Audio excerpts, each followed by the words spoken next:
नमस्कार, स्वागत है आपका अपनों के साथ अपनों की बात और मैं डॉक्टर आर के भारद्वाज।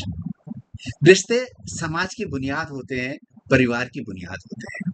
लेकिन जब रिश्तों में कड़वाहट, ईर्ष्या, द्वेष, नकारात्मक भाव अधिक पैदा होने लगते हैं, तो रिश्ते दरकने लगते हैं, रिश्तों में कड़वाहट घुल जाती है और हम एक दूसरे से इतने नकारात्मक हो जाते हैं कि एक दूसरे के साथ बात करना, एक दूसरे की शक्ल देखना भी पसंद नहीं करते।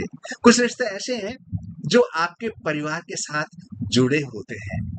सास बहू का रिश्ता, देवरानी जेठानी का रिश्ता, ननद और भाभी का रिश्ता, ऐसे संवेदनशील रिश्ते हैं जहां अगर कड़वाहट हो जाए तो रिश्ते बिखर जाते हैं और हम एक दूसरे के लगभग दुश्मन हो जाते हैं। ऐसी एक छोटी सी बात जो एक सबक वाली कहानी के रूप में हमें इन रिश्तों में मधुरता पैदा करने का एक ऐसा भाव पैदा करेगी। सास बहू में अक्सर होता है, झगड़े होते हैं, एक दूसरे के विचार मेल नहीं खाते हैं। कारण क्या है?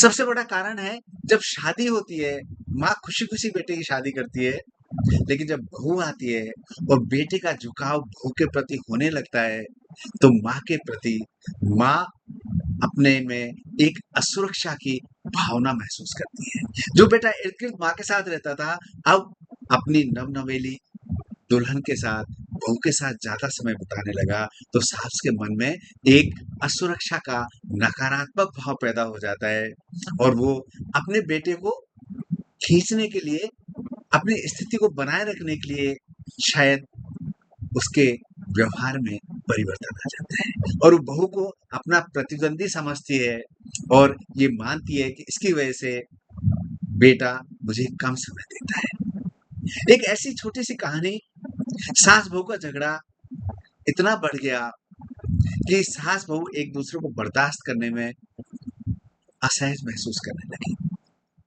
बोलचाल बंद हो गई, घर में नकारात्मक अ, वातावरण पैदा हो गया। बहू ने अपने केमिस्ट पिता को कहा कि मेरी सास से बिल्कुल नहीं बनती है और मैं इस सास को से पीछा छुड़ाना चाहती हूँ। आप मुझे ज़हर ला कर दे दो। केमिस्ट पिता ने कहा, अगर मैं आपको ज़हर ला के दूँगा और आपकी सास की मृत्यु हो गई, तो आपको भी जेल जाना पड़ सकता है। इसलिए मैं आपको एक धीमा ज़हर देता हूँ। धीरे-धीरे आप उसके खाने में, सास के खाने में डालना शुरू करना और कई महीनों के बाद सास मृत्यु पे प्राप्त हो जाएगी और आपके ऊपर किसी को शक भी नहीं होगा। बेटी बहू खुशी-खुशी राज़ी हो गई। बाप ने बेटी को वो मीठा ज़हर भेज दिया और एक हिदायत भी साथ में दी। पिता ने बेटी को कहा, बेटी अपना व्यवहार बिल्कुल बदल लेना, सास के प्रति मधुर व्यवहार रखना, नम्र व्यवहार रखना और जिससे किसी को तेरे ऊपर शक भी नहीं होगा। बहू ने वैसा ही किया।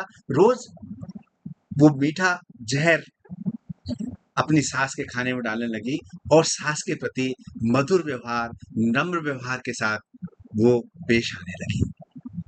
घर का वातावरण सकारात्मक होने लगा। सास-बहू के बीच में जो दूरियाँ थी, वो नज़दीकी में बदल गई और सास का व्यवहार भी बहू के प्रति बहुत ही मधुर हो गया, मीठा हो गया।